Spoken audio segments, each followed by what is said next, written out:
Buenos días, soy el doctor Carlos Schmitz. Para continuar el ciclo de seminarios, voy a dar una breve disertación acerca del tema 4, que es función y organización de las organelas, lisosomas, peroxisomas, centrosomas, centriolos y citoesqueletos.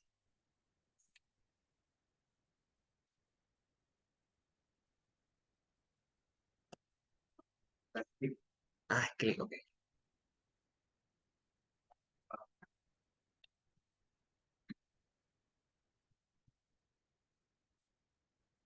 Debemos conocer que los lisosomas son vesículas redondeadas que miden aproximadamente de 0,25 a 0,5 micra.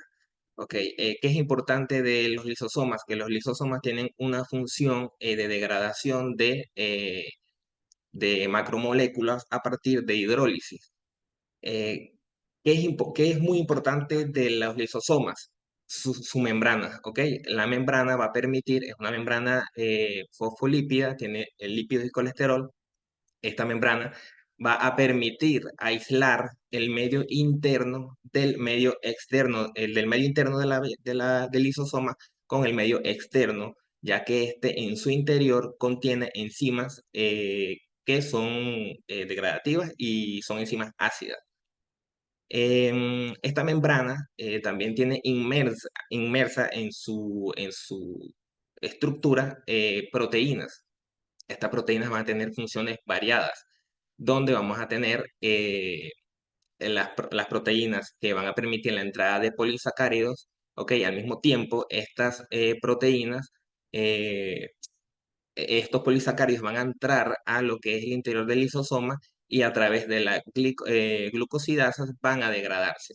De igual forma, los lípidos van a entrar al lisosoma y van a degradarse gracias a a las lipasas y a las fosfolipasas. Algo importante con respecto a estas proteínas es que vamos a tener una proteína de bomba de protones. Esto va a permitir que exista una entrada y salida de hidrogeniones, y esto va a permitir que se mantenga una acidez dentro del lisosoma de manera estable. Cabe resaltar que esta acidez es aproximadamente 4,5 a 5 en lo que es la escala de acidez.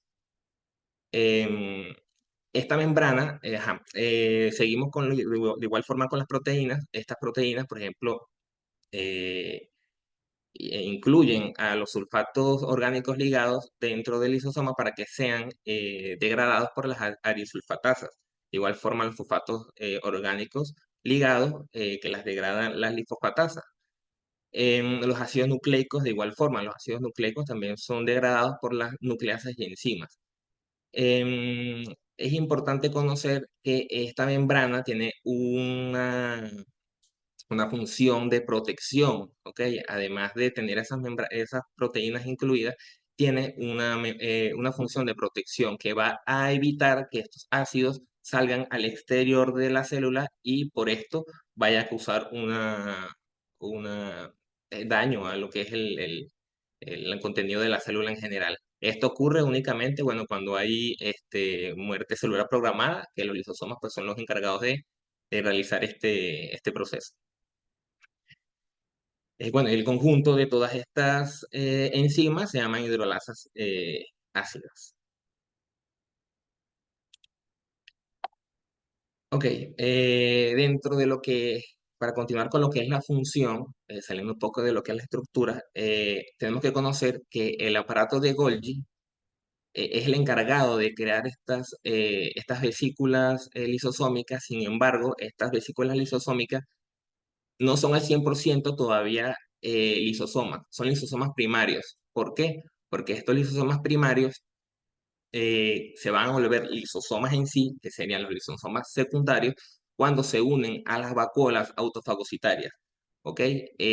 Ya cuando se unen pasan a ser lisosomas. De hecho, los lisosomas primarios se dice, porque no está 100% seguro, por lo que leí en la literatura, que no contienen bombas de protones. Estas bombas de protones se la va a ceder es la membrana de la vacuola autofagocitaria. Em, Bueno, tenemos que los lisosomas van a causar su efecto, ¿ok? Es cuando se unen con las vacuolas autofagocitarias que tienen en su interior eh, organelas que ya no están funcionando, ya perdieron, cumplieron el tiempo que tienen que cumplir funcionales. Entonces, lo que se hace en este caso es una autofagocitosis en las vacuolas que vienen a partir o se crean a partir de los endosomas, rodean lo que es la partícula o la organela, la rodea completamente. Ahí sí viene el papel de la vesícula lisosómica. Esta se va a mezclar con lo que es la vacuola autofagocitaria y va a producir la degradación. Posterior a esta degradación, van a quedar restos, que son los cuerpos residuales. Estos cuerpos residuales, de igual forma los lisosomas, van a tener la función de excreción hacia el medio extracelular. Tenemos también otra fase que es de la heterofagocitosis, que es donde la membrana celular va a invaginarse y esto va a imaginar productos de desecho de la célula en sí en general. Por eso es que, bueno, también las células tienen bueno, ciertas células específicas tienen esa función, que es como, por ejemplo, los macrófagos y los leucocitos, que tienen la capacidad incluso por quimiorreceptores perseguir a, a, a moléculas o microorganismos que son dañinos y estos los atrapan y los fagocitan. Ajá. Tenemos que conocer también la parte de la endocitosis, ¿ok? Esta endocitosis va a ser mediada por un receptor que se llama manosa 6-fosfato. Esta endocitosis va a formar una vesícula recubierta, sin embargo, no es una vesícula completamente formada porque tiene que pasar al endosoma temprano. En el endosoma temprano se produce lo que o sea, se une con el endosoma temprano y va a liberar vacuolas ya más complejas y a partir del endosoma tardío eh, es cuando va a expulsar vacuolas ya completas con su membrana eh, autofagocitaria, bueno, propia de la vacuola. Ok. Aquí podemos observar una micrografía, ¿ok? De microscopio electrónico. Aquí podemos observar autofagosomas, observamos también mitocondrias que no se ven muy teñidas y vemos los lisosomas. Aquí se puede observar que están electrodensas. ¿Por qué? Porque, bueno, lo que son las enzimas propias de ácidas, las enzimas ácidas propias de los lisosomas y de los autofagosomas, em, al mezclarse con las tinciones especializadas para dicha muestra, pues se ven electrodensas. Aquí podemos observar cómo lisosomas y autofagosomas están en un proceso de degradación de una mitocondria dentro de un hepatocito. Hay que recordar que, bueno, dependiendo del órgano, también va a ser la cantidad de lisosomas que tengan sus células. El hígado suele tener bastante cantidad de lisosomas, así como de peroxisomas, por su capacidad de degradar y de degradar sustancias.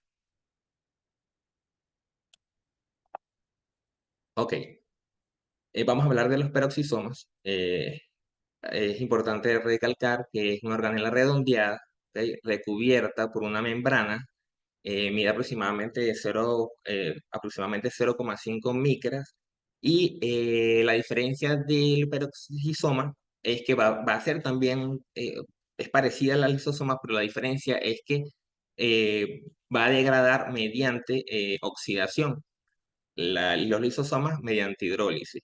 ¿Ok? También va a tener una función de lo que es desintoxicación de la célula, ¿ok? Va a desintoxicar específicamente lo que es etanol, metanol, fenoles y formaldehído. ¿Cómo ocurre este proceso? Ok, una partícula de oxígeno va a entrar a la célula constantemente. De igual forma, los sustratos, ok, los sustratos pueden ser desde aminoácidos, ácidos grasos, purinas, ácidos lácticos. Ellos van a entrar al peroxisoma. eh, eh, a- Cuando se unen a la oxidasa, se va se va a descomponer lo que son los sustratos y va a quedar únicamente el peróxido de hidrógeno, que es agua oxigenada. Este peróxido de hidrógeno es bastante tóxico para lo que es la célula y el organismo en general. Entonces, el mismo peroxisoma hace un proceso, ¿ok? A través de la catalasa, donde de igual forma, por otra parte, van a entrar sustratos de metanol, ácido fórmico, formaldehídos, fenoles y etanol, y esto van a hacer también su proceso de, de enzimático, y esto va a degradarlo, va a soltar los sustratos y va a quedar una molécula de oxígeno y dos de agua. Estas moléculas van a ser excretadas a lo que es el medio extracelular. Sin embargo, estas dos partículas de agua son partículas que no son reactivas. Ok, aquí podemos observar, aquí donde está el puntero, tenemos un peroxisoma que está recubierto por su membrana. Ok, cuando hay existencia de enzimas, específicamente lo que son las peroxidasas, cuando hay bastante cantidad dentro del peroxisoma, va a formarse lo que son cristales. En este caso podemos observar un pequeño cristal aquí. Sin embargo, esto quiere decir que, pues, que la cantidad de enzimas no es la suficiente como para que se vea bastante claro lo que es el proceso o la vista de cristalización. Em, Esto se ve más que todo en células hepáticas y en células renales. Podemos observar también que el peroxisoma, además que es derivado del retículo endoplasmático rugoso, se encuentra inmerso en él. Aquí podemos ver, ¿ok? A su alrededor, eh, su estructura, la estructura del retículo endoplasmático rugoso, inmerso está el peroxisoma.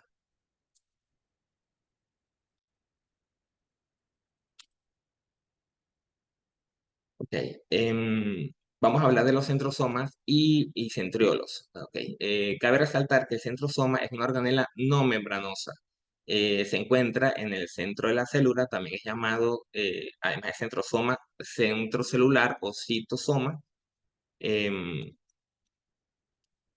el centrosoma es parte del citosol, simplemente que cambia las características, se vuelve un poco más viscoso y más gelatinoso, y a partir de aquí es donde se empiezan a formar, o es el que da la señal para que se empiecen a formar lo que son los microtúbulos. De hecho, es el centro organizador de los microtúbulos. Podemos observar que dentro de este centrosoma observamos centriolos, ¿ok? Dispuestos de forma en 90 grados, ¿ok? Aquí lo estamos viendo en un corte transversal, sin embargo, aquí está, pues, en su parte lateral. ¿Ok? Tenemos un material pericentriolar, ¿ok? Este material generalmente se ve electrodenso. eh, Como lo dije, pues aquí están los centriolos. A estos también se les llama diplosomas. Y también se pueden observar las fibras de Aster, ¿ok? Estas fibras que se ven como estrelladas. ¿Por qué? Porque a partir de aquí eh, es que se están formando los microtúbulos. Estas fibras de Aster se conectan a lo que, o sea, cruzan todo lo que es la membrana y se conectan, cruzan todo lo que es la célula y se conectan con lo que es la membrana celular para mantener lo que es la estructura forme y evitar la deformación por presiones extracelulares.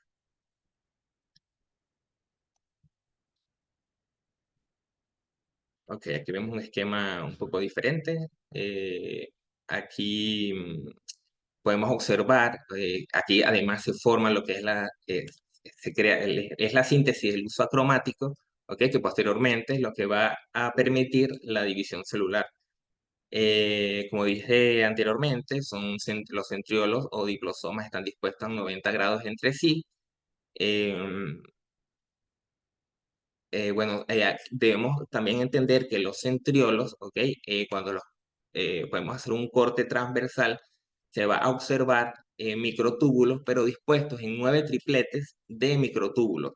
Ya más adelante vamos a observar mejor lo que es la característica. Estos 3 microtúbulos van a estar clasificados en A, B y C. Aquí vemos los microtúbulos de fibras de Aster, tenemos los centriolos, tenemos un centriolo hijo y un centriolo padre. Generalmente el centriolo padre se forma por lo menos 2 ciclos antes de la formación bueno, de la formación celular. Em, bueno, los centriolos extremos distales tienen tripletes microtúbulos, como lo mencioné, y bueno, aquí se ve de forma esquemática lo que es el material centriolar. Ok, aquí tenemos un esquema. Aquí podemos observar lo que es el corte transversal. Observamos los microtúbulos. Observamos que tiene los tripletes, ok, tripletes de microtúbulos dispuestos en A, B y C. Aquí podemos ver una ilustración de cómo se puede ver en un microscopio. En cambio, aquí sí lo vemos como se ve en el microscopio electrónico. Se ven claramente los tripletes A, B y C. Y bueno, en este caso no se pueden ver los túbulos, pero sí están dispuestos. Em, bueno, lo que es la ubicación de lo que son los microtúbulos y los centriolos va a depender de qué tipo de célula o en qué fase celular se encuentra dicha célula. En el caso de, aquí podemos observar que tenemos un núcleo, ¿ok? El centrosoma se encuentra un poco distanciado a la izquierda. En las células que observamos aquí, que son células flageladas, porque hay que entender también que lo que es el centrosoma y los centriolos van a estar encargados, además de lo que es el citoesqueleto, va a sintetizar lo que son, o bueno, van a ayudar en la formación de lo que son los cilios y los flagelos de las células activas, móviles. Ajá, podemos observar aquí claramente pues, los microtúbulos de axonema. Estos vienen a partir de, como les dije, de la fase o el tipo de células que se está observando. Y también podemos observar la diferencia del centrosoma y del uso acromático, que en este caso ya sería uso mitótico. ¿Por qué? Porque ya se está se está realizando lo que es la mitosis, la división celular. Aquí ya los polos están duplicados, ya hay cuatro, ya hay 2 pares, ¿ok? Este se encarga también de lo que es mandar la señal de cuándo y dónde se va a realizar esta segmentación de la célula.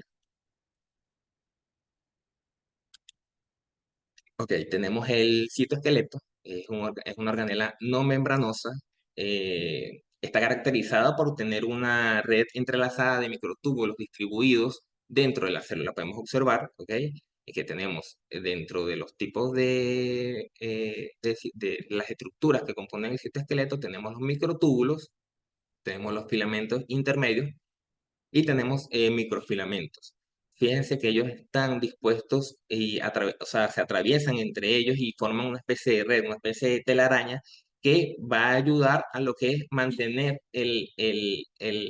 la forma de la célula. También tiene una función de sostén.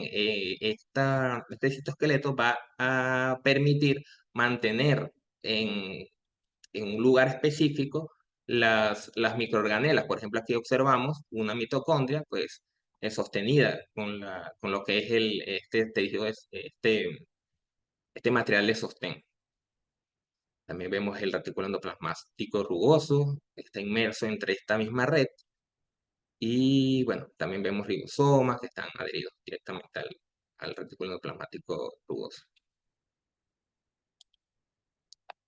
Ok, para determinar cómo está compuesto estos microtúbulos, debemos entender que tenemos 3 tipos. Tenemos los microtúbulos, tenemos los microfilamentos y tenemos los filamentos intermedios.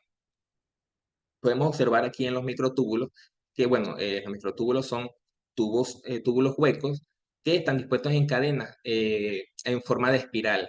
¿Ok? En este caso tendría una cadena de una proteína llamada alfa-tubulina y otra proteína que se describe aquí en amarillo como beta-tubulina. Estas van a hacer una especie de espiral y van a formar un tubo. En el diámetro de lo que es la luz de este tubo, o sea, caben aproximadamente 13 proteínas en lo que es toda su circunferencia. Em, bueno, tenemos los microfilamentos. Estos microfilamentos también están dispuestos en cadenas. Podemos observar que es una cadena entrelazada o entrecruzada entre ella misma. Está conformada por polímeros de alfa-actina. Esta tiene una función, generalmente los microtúbulos son más rígidos y más fuertes, tienen mayor resistencia. Los microfilamentos son menos resistentes, pero son más flexibles, ya que tienen una función un poco diferente. Esta se encuentra más que todo en lo que es la periferia de la célula. Tenemos los filamentos intermedios. Estas proteínas que son monómeros, los monómeros van a formar dímeros, los dímeros van a formar tetrámeros y finalmente los protofilamentos. Estas proteínas se van a entrelazar para poder crear esta forma sólida, que de hecho es una de las partes del citoesqueleto que tiene mayor rigidez y mayor fuerza, así como en los microtúbulos. Aquí podemos ver una micrografía. eh, Podemos observar claramente cómo se ven aquí los microtúbulos. ¿Ok? Microtúbulos.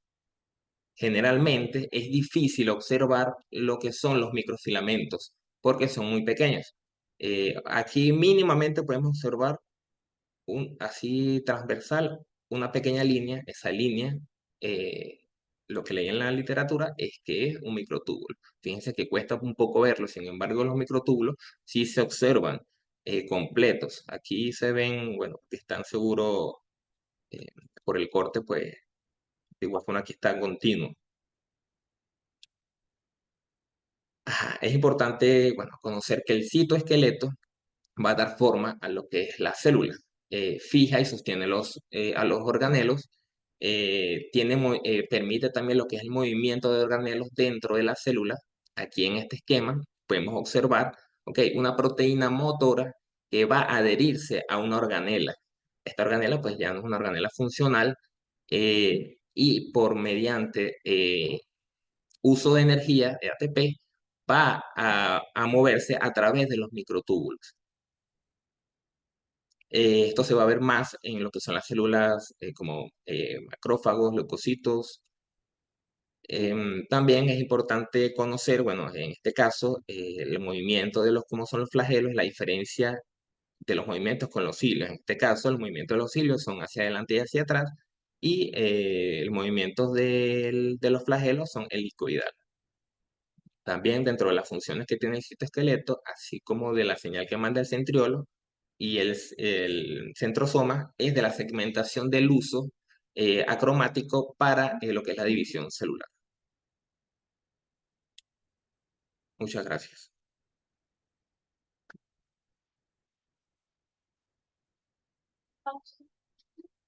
Estoy bien.